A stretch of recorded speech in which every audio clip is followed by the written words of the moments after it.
This is the cold start video for the 2011 Aston Martin Vantage V8. If you'd like to start her up, please. And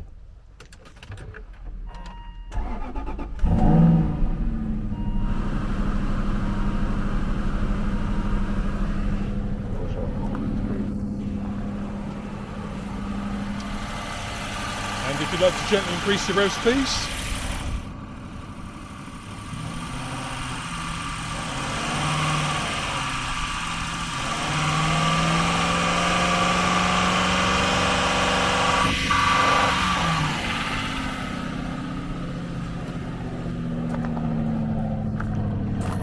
And once again, please.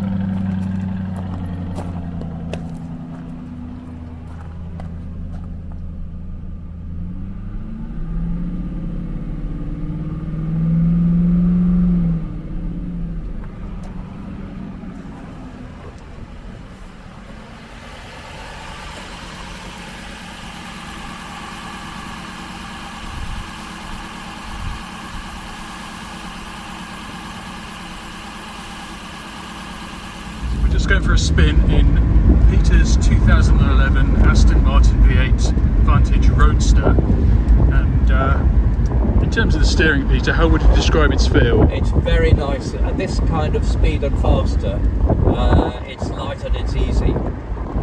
It's only when you're parking that you do begin to feel the load of it. And you can't, I mean, it's quite a bumpy road as well, certainly. This is a bad surface, so it's a fairly rough ride. The suspension's hard. One of the first things I had done on it when I got the car was to have new tyres all around, because even though the other ones had good treads, they were pretty much the original tyres, and they made for a very hard ride. So having put some modern tyres as recommended by Bamford Rose, the ride was very much better, but this road is dreadful. It's a real test, isn't it? It's a real test, but when we get out on the Outlaw Road, you'll find it's... And it also gives us an opportunity to hear I can't hear any knocks or rattles from the suspension, which is a good sign. No, as you'll have seen from the write-up, the whole back end is new. It's within 18 months. New rear wishbones, dampers, so the back end certainly ought to be alright. And this is an automatic gearbox, but you made a couple of changes to the clutch, is that correct? Yeah, it's an automatic gearbox. It's a weird system, this Sport Shift. I don't know quite why they designed it, but you drive it like an automatic in as much as there isn't a clutch pedal. Yeah. But underneath it all, of course, there is actually a clutch, and there's a clever bit of software which does the clutch and the gear changes. And that's from the V12 version, is that correct? And it's the clutch from the V12, and I don't quote me on this, but I believe, if I remember rightly, it was because on the V12 it's a single plate clutch. On the standard issue 4.7 it would be the twin plate clutch. Okay. And what happens with the single plate is very much quicker at the gear changes because there's less travel on it. So it's certainly stopped this awful sort of wagging dog head that I had when I changed gear when I first had the car. And we're just testing out the brakes now. And you happy with the performance of the car's braking? The brakes are phenomenal. Yeah.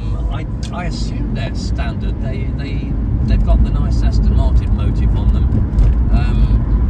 But goodness, yes. To use the old phrase, you can stop on a sixpence. They really are excellent. Here's a shocking road surface for you to. But there's no, I mean, there's the lightest of trim noises, but there's no scuff or shake. Because it's a very strong chassis, isn't it? So. Oh, it is, yes. But as I say, the road surface from memory gets a little bit better once we're over here. Get opportunities to kind of open her up as well. In terms of functions, air conditioning, etc., does everything work in the car? It surely does, yes. And a very good air conditioning system it is. Interestingly, I haven't had it regassed for 2 years. Yeah. So as far as I'm concerned, it's solid. And you happy? And have you had any issues in terms of engine temperature or oil pressure at all? No, never. The temperature gauge just sits on the halfway point, and it's right as rain. Fuel-wise, out of interest, my old XK8 I used to get 20.3 on average. Yeah. This 4.7, I average just under 23. So considering the weights and the power of the car, that's actually pretty good, really. I was expecting 17 or 18 when I bought it, to be honest. And of course, on long cruises, you know, this is where the car really comes in, because obviously it's nice and relaxed, no stressed engine, isn't it? Oh, when I'm cruising, I can return 27, 28 to the gallon. The argument goes, I think, that the bigger engine means you're in a lower gear, a higher gear, effectively. Sure. And you know, there is a certain logic to getting. By the way, the cruise control works as well. I think it's stunning. The way it picks up from it resumes and so on is really, really effective. Fantastic. So we're just coming over to a slightly open road in a moment, so we get a chance to maybe try. We've got a little roundabout here to get past, and then we're on